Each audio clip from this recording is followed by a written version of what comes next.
in a sector as it matures, it has a real problem.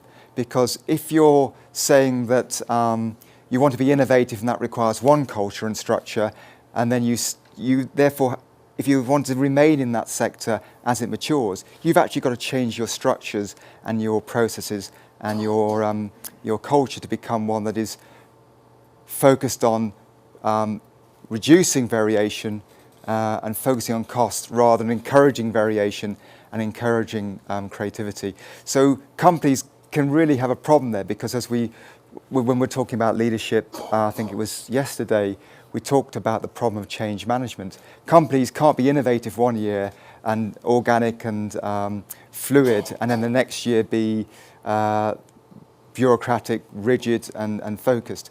So this is why quite often innovative companies pull out of sectors as they mature and move to new sectors, because what they're good at is creating new products with their organic structures and cultures. And then as the market matures, you quite often see different companies coming in with different structure, culture, and a willingness to focus on the more mature products.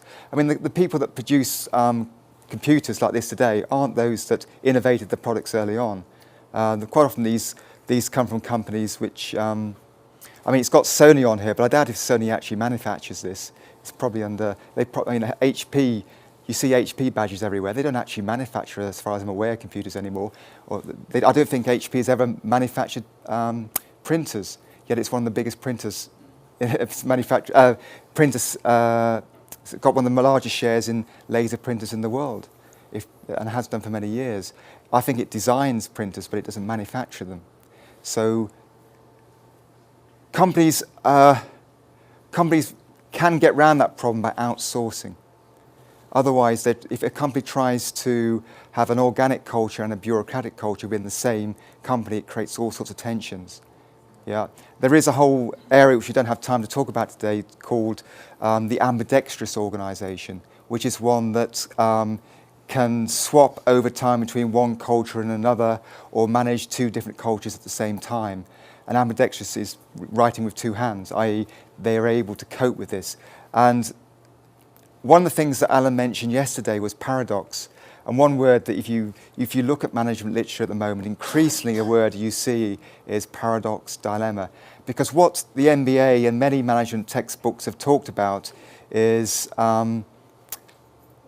managers coming to a single decision or pushing a panacea. Reality is real management is about juggling complexity, handling complexity. It's not about making a decision and sticking to it. It's actually about juggling complexity and juggling difference. So a good company could actually do some divisions organic and product innovation, and other divisions done as focusing on quality. But it requires a very sophisticated and agile style of management to do that. Some companies can and others can't. Does that answer? Yes. Yeah.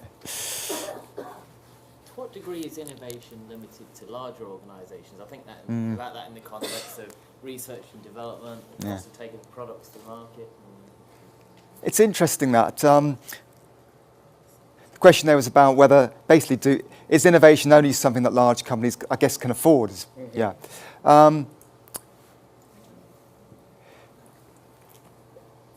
These days, the question is also, is this something that large companies can afford? I mean, I know I spoke to someone earlier in the pharmaceutical sector. To bring a new drug into the market costs billions. But before you even get to that stage, you've got to have a whole series of R&D projects, and you don't know which of those projects is going to lead to a fruitful product. And so the reality is today, no single firm can actually do all the innovation that's required and take on board all the risk. My real interest in innovation, which I haven't really talked about today, is networks. I'm interested in social networks, I'm interested in organisational networks, and the answer to your question is actually about networks. If you don't mind me diverging a little bit, unless you want to rush off, the real success story in computers in the 1980s was what you call the Silicon Valley model. I'm sure you've heard of Silicon Valley. The Silicon Valley model was essentially organizations that network. And this is quite a different model than which is happening on the west coast of America compared to what was happening in the east coast of America around Boston. Now there was the Boston corridor, which included companies like Digital. I don't think Digital exists anymore, but there were some really large companies, and these large companies had evolved from the belief in the first half of the 1900s that you should internalize everything. Yeah, so companies became really, really large, and they did everything. And so, although they could shape everything and they could keep the knowledge in-house, they became very inflexible. As technology has accelerated in its speed and the possibilities of different options have emerged, no single company can be involved in every element, and no single company can afford to run lots of different projects in the hope that one of them might work. And this is why, by the year 1990 or 2000, the old model of internalization, of developing things in-house in isolation, has basically gone out the window. So what you see now is actually companies networking. And so there's lots more organizational joint ventures, alliances, all sorts of things so like that. To a certain degree then, technology has created the opportunity for more innovation then? What, through the... Yeah, through networks, through the internet, through communication. Yeah, I mean, that takes us on to a slightly different area as well, but there is a whole literature around whether people can communicate effectively virtually. Mm-hmm. And the jury's still out on that, actually. So when I'm talking about networks, I'm really talking about the linkages between individuals and linkages between organizations. Whether they actually do that electronically or face-to-face is a different question, really. Networks have a lot of advantage because if you've got a group of companies working in lots of different areas, you're spreading the risk, and you're much more agile and flexible. Yeah. So the new model, and there's a whole literature about this, is about, I'm ultimately coming to your question, it's not about company size, it's about whether you're involved in a network of companies. And if you look at Silicon Valley, it's full of tiny little companies and companies as big as Hewlett-Packard. And so if you're part of a network, whether you're large or small, you're part of the action, really. Just now you spoke about networking. Mm-hmm. Is it the same as having like contractual agreements Mm-hmm. where you probably you enter into an arrangement with with a company, you end up sharing the risk, sharing the profits, that sort of thing. Is it the same? Well, a link between organizations can mean many different things. It may be, traditionally it's been around sharing equity in perhaps a joint venture. What you see since the 1980s is a shift away from equity to much more looser arrangements, actually, which are much more flexible. Because actually a joint venture where you've both got equity stakes is actually inflexible. So what you see today is networks with much looser kind of arrangements, and they tend to be a kind of working agreements. Universities would call them memo of understanding or whatever. And there are risks involved with that to do with knowledge leakage, who's building up the competences. There are real problems with that. And what you see in the business world and in academia is networks are presented as a panacea. But actually, just like in organizations, two companies, like two individuals, are not equal. Power is not equally distributed in networks. And what you see in networks is certain companies benefit more than others. Some are free riders and some are, so networks is a very useful model for companies to source ideas and work together and be flexible and agile and respond quickly to the market. But there are dangers for companies as well in relation to leakage of knowledge, relation to certain companies dominating. I was in Uganda last year with Bill and Joyce, and I presented a paper on innovation and networking. And I went on to look at, I don't know much about Uganda, but I wanted to know about the Ugandan context. And what was interesting there is actually, if you look at networks about bringing in technology into Africa or about developing technology in Africa, The traditional networks have been those where international companies have come in, and because they're powerful, the local companies have basically just been a conduit, and they've had very little benefit.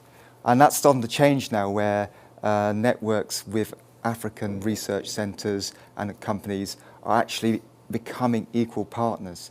So, and there are all sorts of ways of doing that. But a network can be many different things. Sometimes it can be positive for all of its partners, and sometimes it can be positive for only one or two.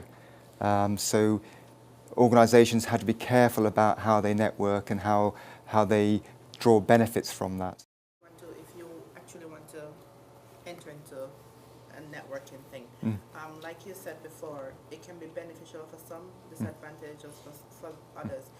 You know what your business or whatever industry you are in, you know what you want to achieve. Don't you like drop some contractual arrangement to say, and I'm thinking that not because it's a contractual arrangement in itself, that it doesn't have that flexibility. You know what you want to achieve out of this relationship. Yeah. And based on discussion between two partners, you know what you really want to achieve. So if you're not going to benefit, what do you just draw yourself out? Can you do that without any? I guess many relationships where you define up front what is expected are really important, because then you can put the contracts away and you can probably work quite effectively. If you leave ambiguity there, actually it can create all sorts of problems. But it goes back to that point I was making a few minutes ago about the key role of management is managing paradox and dilemma and tension.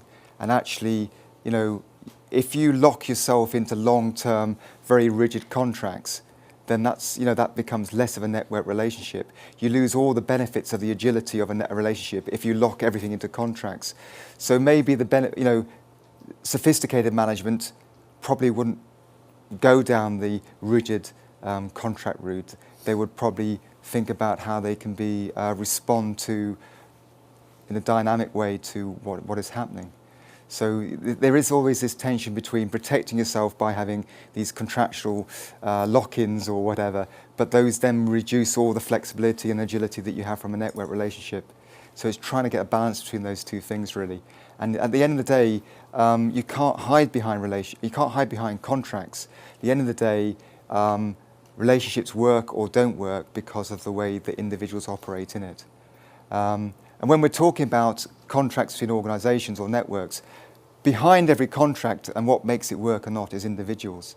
And what I'm interested in is actually not whether companies have formal relationships, it's what actually happens at the people level. Successful joint alliances only happen if people get on in the two companies at the individual level. It quite often is about individuals, not contracts. Yeah. I just want to pick up a bit on John's question, because I think it's important. I noticed the models that were presented didn't really deal with the issue of creativity, and understand that sequentially most likely happens before innovation. And in small organizations, it's very difficult when you wear many hats. Especially if it's a startup, you're outing fires, and you have multiple roles. You really don't have the time, resources, space to put time aside and be creative. So perhaps you're never going to get to innovation if you're running around like a... Well, there's two points I make there. One is that creativity is very much part of innovation. Well, innovation can be seen as a number of things. Innovation is a process of which creativity is a part, but innovation is also an output. Yeah. So this is an innovation, but there was an innovation process that led to that. So if you think about innovation as a process, then creativity is very much part of it, because creativity creates the innovative and newness of what's about. It wouldn't be an innovation if there wasn't creativity in it. So if I separate out the innovation as an output and innovation as a process, I would say that creativity is part of that. But the heart of your question is about, resources in small companies. Large companies, even those that are fairly organic in their structures, and are not as flexible as small companies. So there are benefits of being small, which is you can be very agile and flexible. However,